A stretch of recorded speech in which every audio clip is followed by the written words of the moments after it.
Now let's take a look at how we would add a graphical interface that maybe needs to be very small or have very low power requirements. And the best way to do that is with something like these. These are organic light-emitting diodes, or OLEDs, people call them.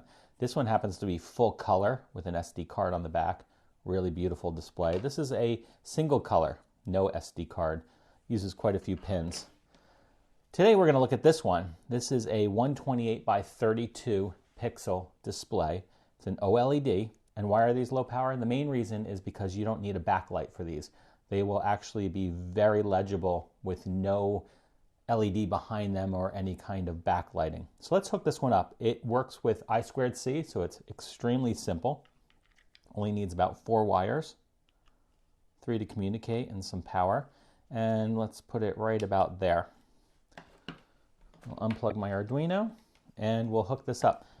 First pin we'll do is ground right here, and I'm going to just jump it right over to ground. We've got our power V in. That can go right over to 5 volt. You got your data line, your SDA, right here, and that typically goes to analog 4. And you have your SCL right next to it. Make sure I got those in the right spots here.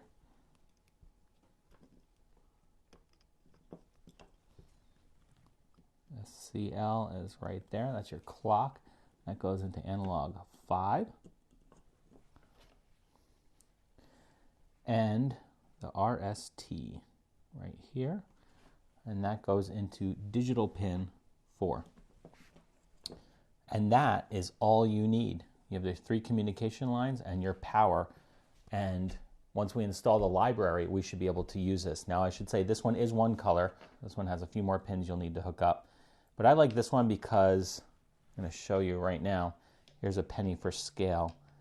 And you're going to see when I run the demo code that you can even display text in there that's like a 1/16 of an inch high, and it's completely legible.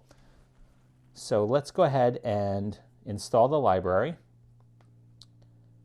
This particular one, you need to include the SSD1306. Here it is, and I have it installed already. If you don't, you would click install right there. And once you install it, you can go into examples. And there's your SSD1306. And mine, I'm wired up as I2C. They have a library that includes SPI, and it includes 128 by 32 or 128 by 64. This is the single line 128 by 32. I2C. And you can see right here is using I2C to communicate. The 3 pins are required. And as we go through here, you can almost see in this array of numbers and letters here, you can see there's a little bit of a flower. And as we scroll down, it's very well commented. It's going to describe how to draw lines, squares, text, everything. So let's go ahead and upload it. We have the board selected properly, and we don't have a port because I have to plug it in. And we're good to go. Quick verify. A lot of code there. All right, and let's upload it. And it's uploading. Let's take a look at. There, it's done. Really great example of a small OLED display. You can see the graphics scrolling through, drawing lines, filling lines, different thicknesses. If we wait just a second, we should see the letters coming up. There they are. And those are just about the size of the date stamp on a penny, which is incredibly small, and I can read them perfectly clear.